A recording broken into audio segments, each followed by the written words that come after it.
되는 것 같습니다.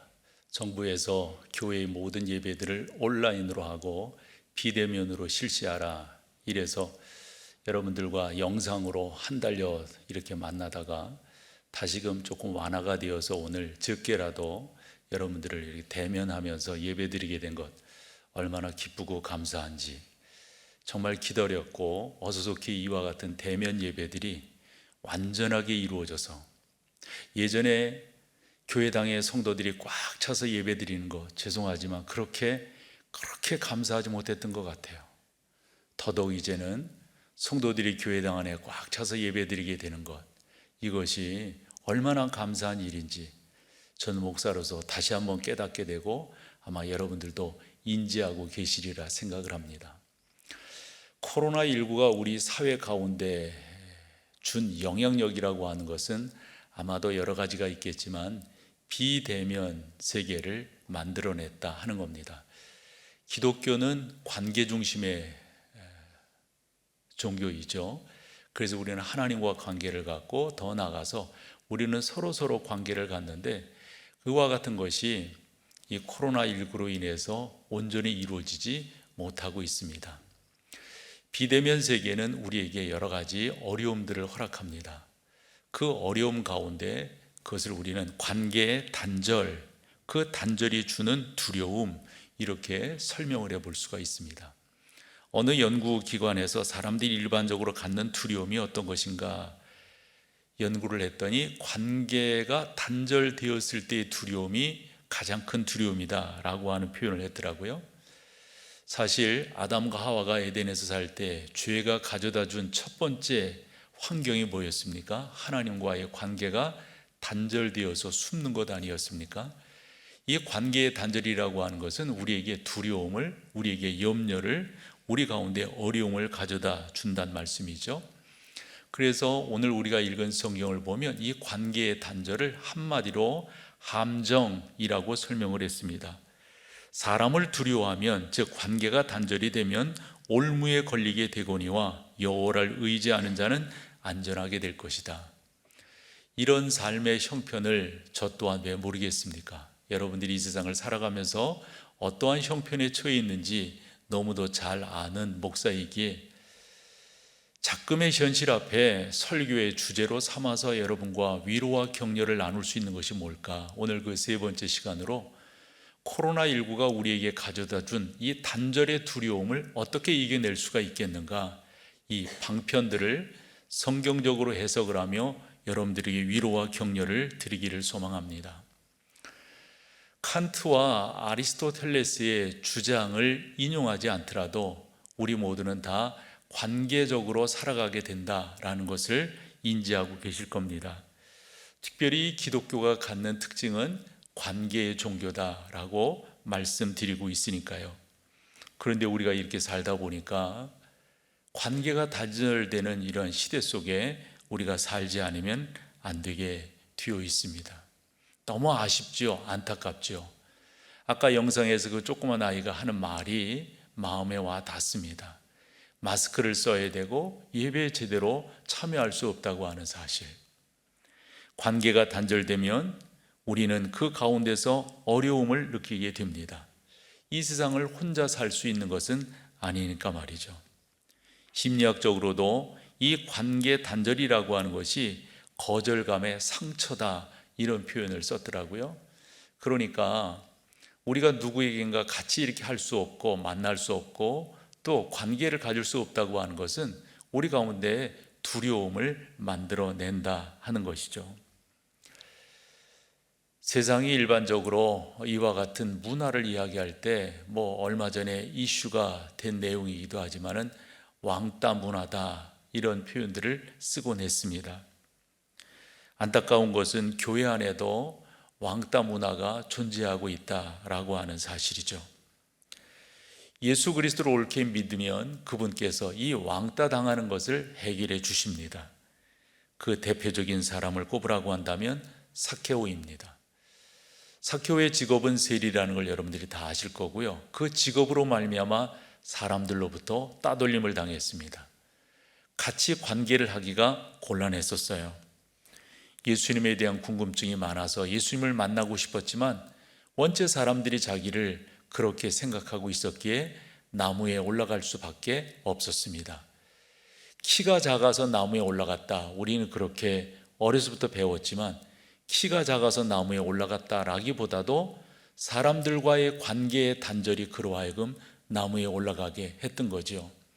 그렇게 생각할 수밖에 없음은 예수님께서 그의 이름을 불러주셨을 때 그 이름 부름에 답하는 삭개오가 반응하는 것을 보면 그가 단순히 키가 작아서 나무에 올라간 것이 아니라 사람들을 피해서 나무에 올라갔고 사람들을 피해 두려움 가운데 있는 그의 이름을 불러주시고 삭개오야 내려오너라 오늘 내가 너희의 집에 유하여야 하겠다 이렇게 위로의 말씀으로 너무 기뻐서 그가 내려오게 되고 집에 갔을 때 큰 잔치가 벌어지게 되는 것이죠. 예수 그리스도 안에서 관계의 단절이 회복되게 되는 것입니다. 삭개오는 예수 그리스도를 온전히 만남으로 예전엔 왕따였는지 모르지만 이제는 왕자로서 세워지게 되는 삭개오를 만나게 됩니다. 예전에는 돈밖에 모르는 수존노였는지 모르지요. 그러나 회개하고 그의 재산을 팔아서 사람들에게 나누어 주고 또한 착복한 것이 있다면 그것을 갚겠다고 구체적으로 인간 혁명이 일어나는 것을 우리는 성경에서 만날 수가 있습니다. 관계의 단절이라고 하는 것은 이만큼 사람들을 힘들고 어렵게 만듭니다. 아마도 코로나19 시대 가운데 우리에게 주는 악영향이라고 볼 수가 있을 겁니다. 소망합니다.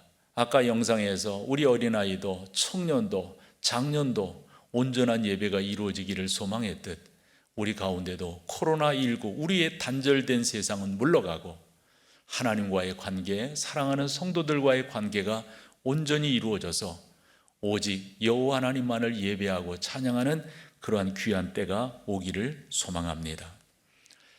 이 관계의 두려움에서 저는 목사로서 여러분들을 인도하고 이끌어야 될 책임이 있는 사람이죠. 그래서 말씀을 드리려고 하는데 특별히 여러분 관계가 단절되면 우리 가운데 찾아오는 현상은 두려움이에요. 그래서 아담과 하와가 하나님의 낯을 피하여 숨었던 것처럼 관계의 어그러짐, 단절, 관계의 그 삐뚤어짐이라고 하는 것은 우리로 하여금 두려움을 만들어내게 하더라 하는 거죠. 그래서 이와 같은 것들을 이기기 위해서 여러분들에게 세 가지 제안을 하려고 하는데 그 첫 번째는 이제껏 제가 앞선 2시간에서도 요거 계속 강조했어요. 신앙생활의 가장 중요한 가치는 우선순위의 문제다. 여러분 이것도 마찬가지라고 생각해요. 하나님과의 관계가 온전히 이루어지면 그 모든 관계의 두려움들은 다 물러가게 되어져 있다 하는 겁니다. 우리는 성경에서 교훈을 찾을 수밖에 없고요. 관계 단절로 인하여 힘들어했던 사람을 성경에서 예로 들 수밖에 없는데 여러 사람들을 예로 들 수 있겠지만 저는 다윗을 예로 들려고 그럽니다. 다윗은 사무엘 선지자를 통해서 이스라엘 왕으로 기름 부음을 받았지만 관계의 단절이 그에게 계속 일어납니다. 당시 사울 왕이 그를 미워하게 되고 왕이 미워하니까 그 밑에 있던 신하들이 다윗을 좋아하겠어요? 그래서 다윗은 도망다니는 인생일 수밖에 없었습니다. 이 관계의 단절이었던 이 다윗이 고백한 그 고백이 우리 가운데 큰 위로가 되는데 그것이 시편 27편 1절입니다. 우리 같이 한번 읽어보겠습니다. 시작. 여호와는 나의 빛이요 나의 구원이시니 내가 누구를 두려워하리요? 여호와는 내 생명의 능력이시니 내가 누구를 여기 두 단어를 먼저 상고해 보면 왜 두려워하는 것입니까? 왜 무서워하는 것입니까? 관계의 단절이 만들어낸 현상입니다. 그래서 다윗은 두려워하고 무서워하고 있습니다. 그런데 이 무서워하고 두려워하던 다윗이 담대하게 일어납니다. 그 일어나는 그 이유를 그 앞에 말씀하고 있습니다. 여호와는 입니다. 하나님 그분이 나의 빛이고 하나님 그분이 나의 구원이라고 하는 말씀이죠. 근데 조금 우리가 문학적인 것이기 때문에 상상을 통해서 어느 정도 이해는 합니다만, 왜 다윗이 하나님은 나의 빛이요 라고 하는 이 빛이라고 하는 표현을 썼을까? 뭐 지금이야 빛이 갖고 있는 여러 가지 효능들을 이야기할 수 있겠죠, 과학적으로. 근데 지금부터 적어도 3천여 년 전에,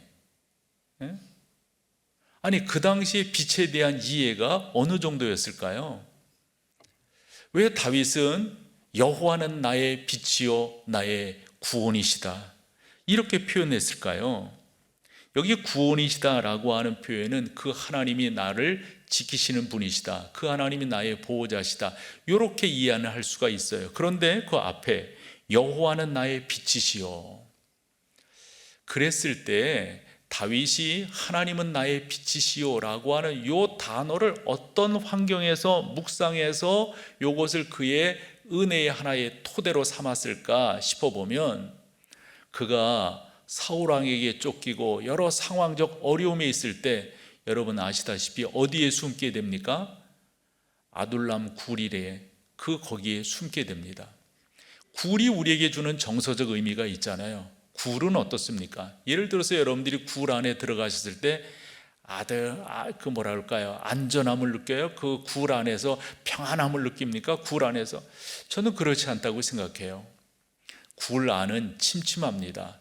굴이 자기를 보호해주는 하나의 보호 역할을 할 수 있는지는 몰라도 그 어둠이라고 하는 것, 우리가 출애굽기 10장에 가보면 이스라엘 백성들을 출애굽시킬 때 하나님께서 바로와 그 백성들에게 허락하셨던 징벌이 있었어요.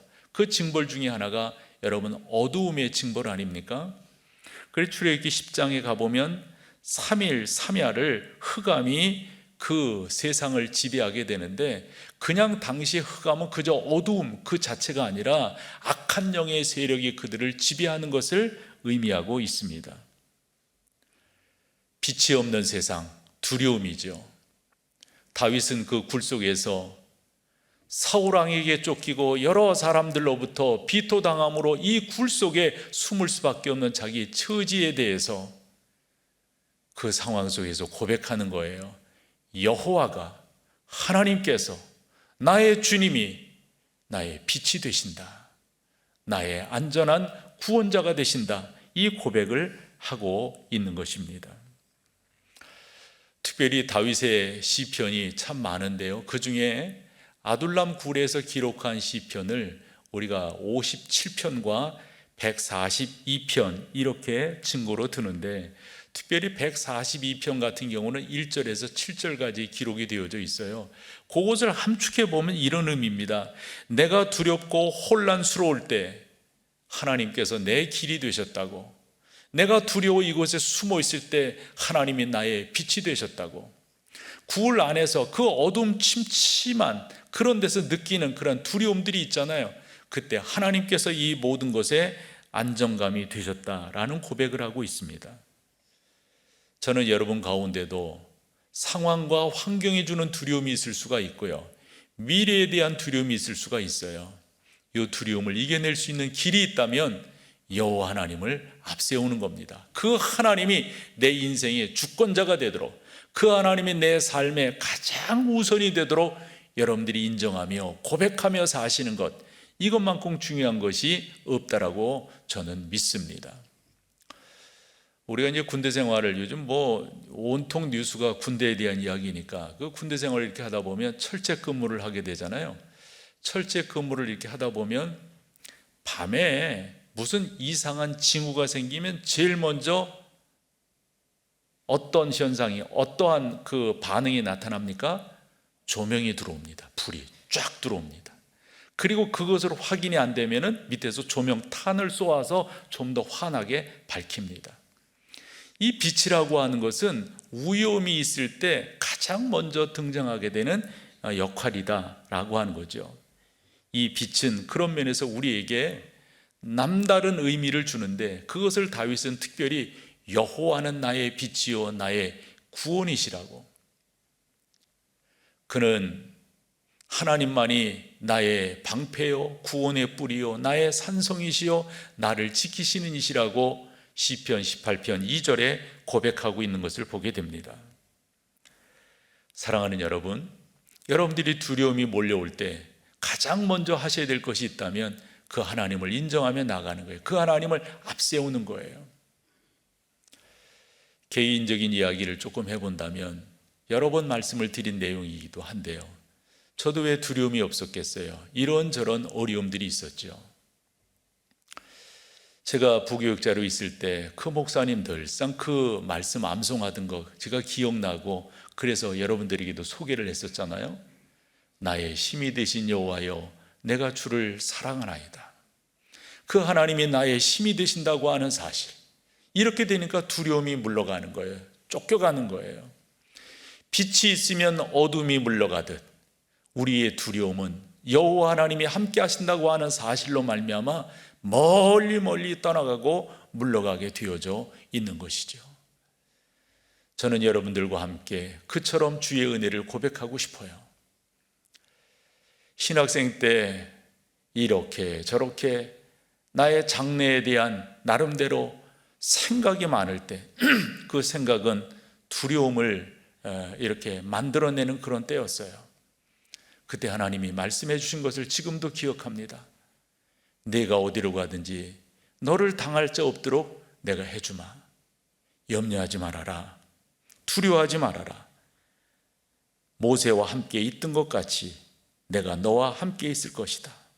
내가 너를 떠나지 아니할 것이다 라는 말씀을 지금도 기억합니다. 무엇보다도 중요한 것은 여러분들이 주님, 그분을 앞세우시고 그분을 의지하고 그분 온전히 바라보며 나아갈 때 승리하게 될 것입니다. 대개는 사람들을 의지하려고 그러고요, 여러분들이 가지고 있는 재산들을 의지하려고 그래요. 또 뒷 배경이 있으면 좋다고들 생각하는 경향이 있습니다. 우리가 어려서부터 했던 찬송 하나가 기억이 났습니다. 하나님은 한 번도 나를 실망시킨 적 없으시고 언제나 공평과 은혜로 나를 지키셨네. 지나온 모든 세월들 돌아보아도 그 어느 것 하나 주의 손길 안 미친 것 전혀 없네.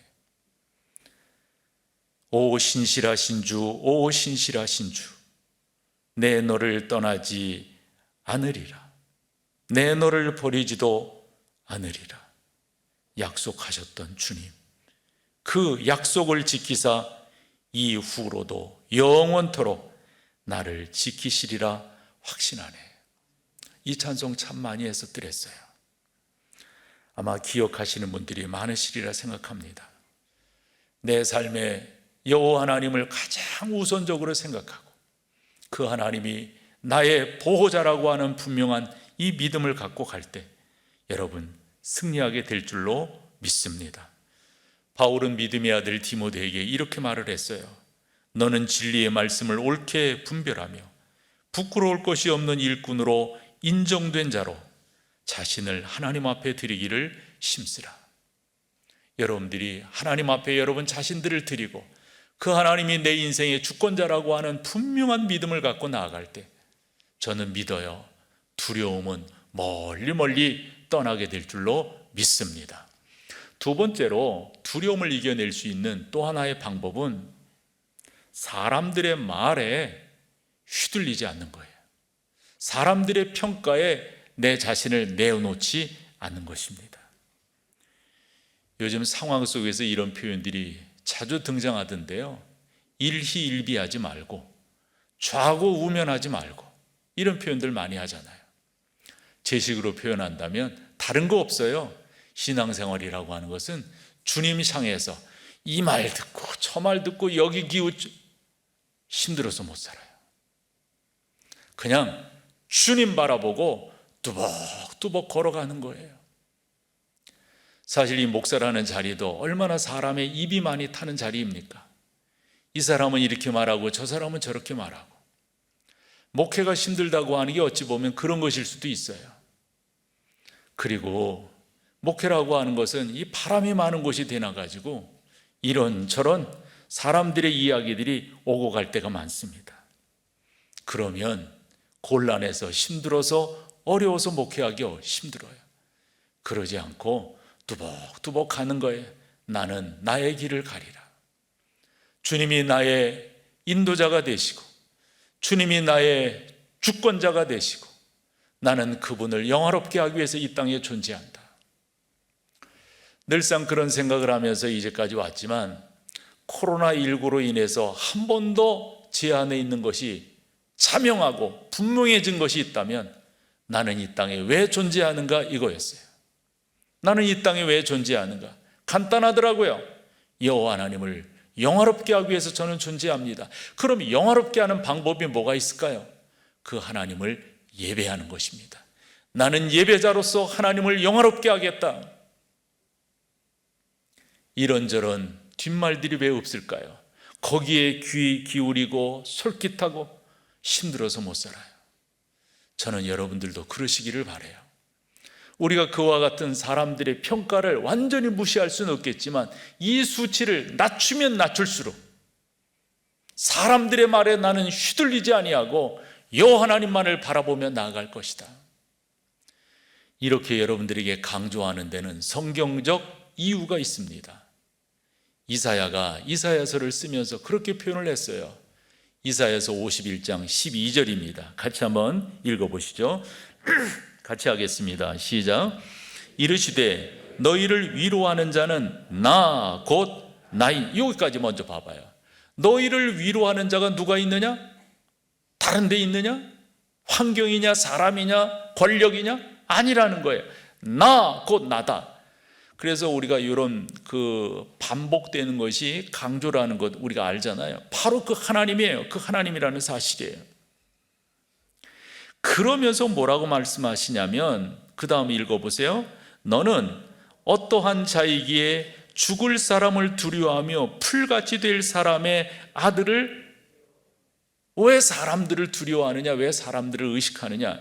아니 안 그럴 수는 없겠지요. 그러나 여러분 정확하게 결심하셔야 됩니다. 나는 사람들의 말에 휘둘리지 아니하고 여호와 하나님을 바라보고 그 하나님을 영화롭게 하기 위해서 나는 달려가겠다라고 말이죠. 저도 이제까지 이렇게 지내오면 사람이라고 하는 것은 요때 좋다가 저때 안 좋을 수 있어요. 요때는 기분 좋은데 그럴 때는 또 아닌 경우도 있어요. 신앙이라고 하는 거 다른 거겠어요, 여러분? 자꾸 하나님 의지함으로 그 앞에 무릎 꿇는 거죠. 신앙생활 다른 거겠어요? 나를 부인하고 나를 부정하고 하나님 그분만을 바라보며 나아가는 것이 온전한 신앙이죠. 성공의 비밀은 다른 데 있지 않습니다. 신앙생활의 승리는 다른 데 있지 않습니다. 사람들이 이런 말 저런 말 한다 할지라도 그 가운데서 여러분들이 뚜벅뚜벅 주님 바라보고 가는 거예요. 저의 조금 이렇게 아주 좀 둔탁한 그런 표현을 쓴다면 그러다 보면 천국에 도착하겠죠. 그러다 보면. 저도 이제껏 살아오면서 별말 다 듣지요. 별 표현들 다 듣고 그런 거 신경 썼다간 힘들어서 못 살아요. 그냥 가는 거예요. 주님 바라보고 사람의 말에 나는 휘둘리지 않겠다. 여호와여 말씀해 주옵소서. 하나님 저를 다스려 주옵소서. 성령 하나님 저를 인도하여 주옵소서. 이렇게 바라보고 주 앞에 나가는 겁니다. 제가 왜 이런 말씀을 드리는지 여러분들이 아시리라 생각합니다. 사람의 말에 자꾸 귀 기울이고 목회도 말이죠. 자꾸 사람의 이름이 있잖아요. 힘들어서 못해 먹어요. 못해 먹는다. 이 말 잘못했어요. 못해요. 이거 정말 어려워요. 어려워. 자꾸 여기에 기울이고 저기에 기울이면 영적 용기가 나지 않아요. 그래서 하나님 바라보고 뚜벅뚜벅 걸어가는 거죠. 조금 여러분들이 힘드실지 모르지만 뒷담화는 잠재워 놓으시고 그냥 앞으로 주님 바라보고 주님 의지하고 주님의 역사를 소망하면서 나아가는 겁니다. 사람들의 인정이 언제까지 갈까요? 사람들의 박수치는 것이 얼마나 오래 갈까요? 인기라고 하는 게 영원한 거 보셨습니까? 목사들도 한때는 다 갑니다. 다 지나갑니다. 다. 오직 하나님만이 영원하시죠. 오직 하나님의 말씀만이 영원하시죠. 다 지나가게 되어져 있습니다. 이사야 표현이 맞습니다. 우리를 위로하시는 분은 하나님이신데 어찌하여 어떻게 해서 죽을 사람을 두려워하고 풀처럼 아침 안개처럼 아침 이슬처럼 사라질 사람의 아들들을 두려워하느냐. 저는 여러분들이 그렇게 주님 바라보고 나아가실 수 있기를 소망합니다. 이제껏 그렇게 왔잖아요. 앞으로 남은 시간들 그렇게 가야 되겠죠. 한 번 더 말씀드리면 유명하다고 하는 게 언제까지 가겠어요? 얼마나 가겠어요? 알렉산더 대왕이 한 말이, 그 부관에게 한 말이 기억이 됩니다. 늘 아침마다 나를 문안할 때 이렇게 말을 했다고 하는 거죠. 폐하, 당신은 죽습니다. 아니 그거 모르는 사람이 어디 있어요? 그런데 아침마다 그것을 되새겼다는 거죠. 기분 나쁠 수 있는 말이잖아요. 기분 나쁠 수 있는 말. 저도 이렇게 목회를 하면서 이런 과정 저런 과정 다 겪어보잖아요. 여러분 절대 그런 것에 휘둘리면 안 돼요. 그런 것이 나를 자꾸 이렇게 없어요 여러분. 없어요. 다 지나갈 겁니다. 다. 요즘 트로트가 그렇게 인기라면서요. 그 인기 얼마나 갈까요? 우리가 다 이제까지 살아오면서 한때 이게 인기였고 한때는 저랬고 한때 다 지나갈 겁니다. 다. 저는 종종 제 자신을 살펴보는 것 중에 하나가, 제가 그렇게 좋아했던, 그렇게 존경했던 그 어른이 돌아가셨어요. 그분도 돌아가셨어요. 요즘에 많이 생각하는 게 모두가 다 저 길을 가는구나, 저 길을 가는구나. 우리 다 그 길을 가게 될 겁니다. 지금 우리가 해야 될 것이 있다면 사람의 말에 휘둘리지 아니하고 그 하나님 붙들고 그 하나님 의지하며 나아가는 게 무엇보다도 중요합니다. 한 번은 사도 바울이 이렇게 사역을 하는데 갈라디아 교회로부터 이상한 소리가 들리는 거예요. 사람들이 당신이 전해준 이 복음 말고 자꾸 뭔가를 첨가하려고 그러는 거예요. 그러면 더 좋지 않느냐, 그러면 더 좋지 않냐, 이런 식으로 이야기를 했겠죠. 그 소식이 사도 바울에게도 들렸어요. 그래서 갈라디아 교회에 편지를 쓰는 거예요. 여러분들, 쉽게 표현해서 그런 소리들은 그 가모니설이다. 절대 그런 것들에 속지 말아라. 그래서 바울이 무슨 말을 하냐면 갈라디아서 1장 10절입니다. 다 같이 한번 읽어보세요. 시작. 이제 내가 사람들에게 좋게 하랴 하나님께 좋게 하랴, 사람들에게 기쁨을 구하랴. 내가 지금까지 사람들의 기쁨을 구하였다면 뭐예요? 그리스도의 종이 철저하게 당신은 사람들이 기뻐하는 쪽으로, 이 의미는 우리가 잘 되새겨야 되겠죠. 신앙은 선택입니다. 여러분들도 선택을 분명히 하셔야 되겠죠. 나는 하나님을 기쁘게 할 것인가, 그저 사람들의 입맛대로, 입맛에 의해서 이렇게 갈 것인가.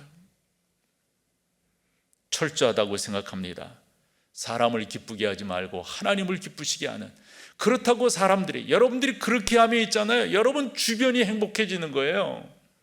여러분이 그렇게 하면 관계도 회복됩니다. 여러분들이 그렇게 하시면 모든 상황들이 정리되게 된다라고 저는 믿습니다. 그래서 바울은 로마서 8장 31절에서 이렇게 말을 합니다. 앞에 부분을 조금 줄일게요. 만일 하나님이 우리를 위하시면 누가 우리를 대적하리요? 만일 하나님이 우리를 옳게 여기시면 누가 우리를 대적하겠느냐? 저는 얼마 전에 여러분들과 같이 새벽 시간에 로마서를 살폈잖아요. 그 로마서를 살피면서 오래전부터 그 말씀이 로마서의 주제성구다라고 하는 걸 알았지만, 그 환경 가운데서 바울이 그렇게 주장한다고 하는 게 이게 보통이 아니로구나 라는 것을 한 번 더 요번에 또 느꼈어요. 그게 로마서 1장 16절이에요. 혹시 뭔지 기억이 되세요? 로마서 1장 16절. 신앙은 그런 면에서 보면 선언이에요. 선언. 나는 이렇게 딱 하겠다. 예를 들어서 하나님은 창조주시다, 예수님은 나의 구원자다, 이런 것들을 딱 선언하고 나가는 거예요. 그런 부분들은 무슨 합의해서 협의해가지고 의논하고 토론해서 나오는 것이 아닙니다. 여호와 하나님만이 참된 하나님이시다, 딱 선언하고 나가는 거예요. 그렇듯이 사도 바울이 로마서 1장 16절에서 딱 얼마나 그게 무게감 있게 저한테 한 번 더 다가오든지. 뭡니까 여러분? 나는 복음을 부끄러워하지 아니하노니. 나는 복음을 부끄러워하지 않는. 여러분, 이게 엄청난 함의를 담고 있는 거예요. 바울이 말하는 복음이 뭐예요? 그 당시에 배웠다고 하는 사람들, 그 당시에 똑똑하다고 하는 사람들은 다 헬라 철학의 헬라적 세계관에 사로잡혀 있었어요. 진정한 구원이라고 하는 것은 이 타락한 물질세계, 이 더러운 물질세계에서 보이지 않는 영적인 세계로 가는 것이, 그것이 진정한 구원이다. 우리가 흔히 이 플라톤의 이데아 이런 표현들을 하잖아요. 다 그렇게 생각하는 거예요. 그런데 하나님께서 바울에게 그것을 가르치고 아니다. 그 세계에 계셨던 하나님께서 당신의 독생자 외아들을 사람의 몸을 입고 이 땅에 태어나게 하셔서 그분이 33년간 사시다가 마지막 나를 위해서 십자가를 지시고 사흘 만에 부활하시고 승천하시고 하나님 보좌 우편에 앉아 계시다가 이 땅에 다시금 재림주로 오실 것이다. 이 분명한 복음, 사람들은 그것을 인정하지 않았어요. 그것을 믿는 사람들에게 핍박을 가했어요. 그렇게 주장하는 사람들은 공부 못했다, 바보 같다, 뭐하다 이렇게 이야기하는 거예요. 한데 바울은 뭐라고요? 나는 복음을 부끄러워하지 아니하노니. 이 복음에는 하나님의 능력이 나타납니다. 능력이 나타났다고 하는 것은 뭐예요? 하나님께서 구원을 주시는 그 의미들을 이 복음, 즉 예수 그리스도의 삶을 통해서 우리 가운데 허락하셨다는, 이게 복음인 거예요. 멋지잖아요. 바울은 고린도전서 1장 18절에서 그렇게 말을 합니다. 십자가의 도가 멸망하는 자들에게는 부끄럽지만 구원을 얻은 우리에게는 뭐라고요? 하나님의 능력이 됨이니라. 나는 복음을 부끄러워하지 않는다. 여러분, 이것이 바로 이 시대를 살아가는 우리들의 자세가 되어야 할 것입니다. 사람들의 말에 좌고우면할 것이 아니라, 이리 기우 저리 기웃할 것이 아니라, 제 식으로 표현하면 휘둘림을 받을 것이 아니라 딱 정하고 가는 거죠. 나는 여호와 하나님을 섬기겠다. 나는 여호와 하나님을 영화롭게 하겠다. 한 번 더 작금의 시대 가운데 기독교가 이리 치고 저리 치고 너무 아쉬워요. 너무 안타까워요. 너무 속상해요. 내가 믿는 예수님, 내가 사랑하는 그 하나님, 지금도 나의 주께서 저처럼 사람들의 입에 함부로 오르내림을 당한다고 하는 게 너무 아쉬워요. 함에도 불구하고 사람들이 뭐라 한다 할지라도 나는 하나님을 영원롭게 하기 위해서 주님의 교회를 세워가고 사랑하는 성도들과 신앙을 나눌 것이다. 이게 저의 자세예요. 어느 무명 그리스도인이 이렇게 기도했습니다. 하나님의 사랑의 안정감을 누리며 나 자신의 가치를 다른 사람의 의견이나 판단에 두지 않게 하소서. 거절당할 때는 복수하지 않고 상처받을 때는 하나님께 나를 고치시도록 하게 하고, 거절의 아픔을 알고 그 때문에 힘들어하는 자들을 어떻게 해요? 위로하며 나갈 수 있도록 도와달라고. 여러분, 한 가지 더 말씀드린다면 여러분들이 누구인가를 좀 더 자각하는 거예요. 우리 어렸을 때 전도사하고 그럴 때 그 아이들에게 했던 그 가르쳤던 찬송이 그때 뭐 제일 많이 이렇게 제일 많이 나왔는데 텔레비전에 내가 나왔으면 정말 좋겠네 이런 찬송 많이 했고, 그 다음에 사랑은 참으로 버리는 이런 찬송들 많이 했어. 그 다음에 또 하나가 그거예요. 나는 왕자다, 하나님 나라의 나는 왕. 이런 하도 문화가 다르니까 그 다음에 나는 공주다, 하나님 나라의 나는, 이런 이 찬송들 하고 그랬잖아요. 여러분, 자부심을 딱 가지세요. 딱 나는, 내가 너무 목소리를 크게 했어요. 딱 가지세요. 딱 나는 하나님 나라의 나는 왕자다. 근데 또 조금 세속적으로 표현할게요. 절대 쫄지 마요. 왜 쫄아요? 딱 가세요. 딱 가세요. 멋지잖아요. 예수 믿는 사람만큼 멋진 사람들이 어디 있어요? 예수 믿는 사람들은 젠틀하죠. 예수 믿는 사람들은 신사죠. 베레아 교인들은 데살로니가 교인들과 달라서 날마다 그 말씀을 묵상하니까 신사인 거예요. 신사인 거예요. 다 가야죠. 요즘은 뭐 시대가 너무 어려우니까 저도 이렇게 보면 이걸 어떻게 대안으로 내놓을 수 있을까? 작금의 이런 부동산이라든가 경제라든가 또 직장 문제, 그 다음에 또 이념적 대립이 너무도 크잖아요. 우리나라 같은 이럴 때 이거 어떻게 대안을 내놓을 수 있을까? 그리고 또 청년 세대들은 3포 세대니 5포 세대니 요즘 7포 세대 이런 말도 포기했다는 거 아니에요? 7가지를 포기하면서 한다. 너무도 아쉬운 것 중에 하나가 결혼 포기하는 거예요. 사실 이 결혼이라고 하는 게 사실 우리 삶에 있어서 너무도 중요한 하나의 부분이잖아요. 이건 선택이 아니라고 생각해요. 이건 꼭 해야 되는 부분들이죠. 그래야만이 영적인 세계를 우리가 만들어낼 수 있잖아요. 가정과 자녀들을 통해서. 그런데 이런 시대 속에 우리가 살아가고 있다고요. 함에도 불구하고 저는 여러분들이 더더욱 오직 예수 그리스도 안에서 그 영적인 이 자존감을 딱 세워서 승리해 나가시는 여러분들이 되시기를 축원합니다. 사도 바울이 에베소 교회에 보낸 편지 그중 1장 4절을 여러분과 같이 읽어볼게요. 같이 한번 읽어보죠. 시작. 곧 창세전에 그리스도 안에서 우리를 택하사 우리로 사랑 안에서 그 앞에 어떻게 해요? 거룩하고 또 어떻게 해요? 누구를요? 나를 그렇게 만들어주심. 당당하세요. 우리가 이 영적인 부분 속에서 잘 세워지면 얼마나 멋져요. 이런 멋진 사람들이 어디 있겠어요. 다 우리가 어떤 윤리라든가 사회성이라든가 우리가 가지고 있는 영적인 철학이라든가 이런 걸 어찌 세상 사람들과 견줄 수 있겠어요. 하나님 없이 사는 사람들과. 대통령이 그런 말을 했죠. 여러분들이 적어도 여기 교회에서 예배 드리는 것이 그저 정신적 안정감을 얻기 위해서 예배 드리는 거예요? 난 그 얘기 들으면서 저 양반이 진짜, 이건 대통령이 할 소리가 아니에요. 그 정도로 인식이 그 정도밖에 안 되는 거라고요. 그러니까 근데 누구에게 뭐라 그럴 거 없어요. 작금의 기독교가 너무너무 그런 사람들이 교단도 다르고 다 다르고 그러지만 연대 책임을 져야죠. 여러분들은 바로 하나님의 사람들이십니다.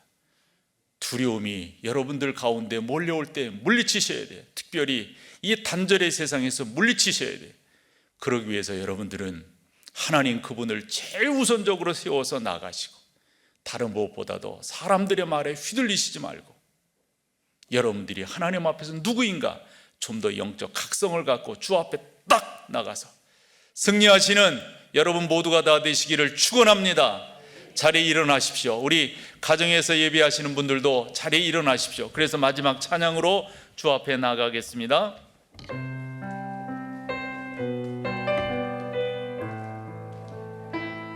아멘.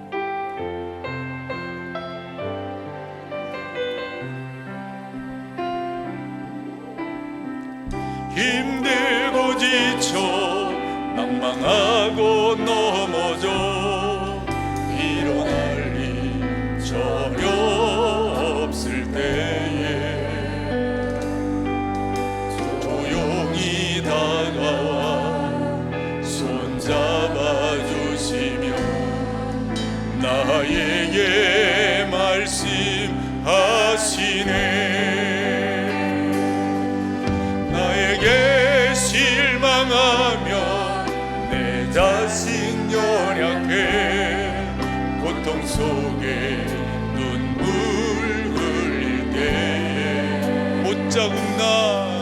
못자국 난 그 손길 눈물 닦아주시며 아멘. 나에게 말씀하시네.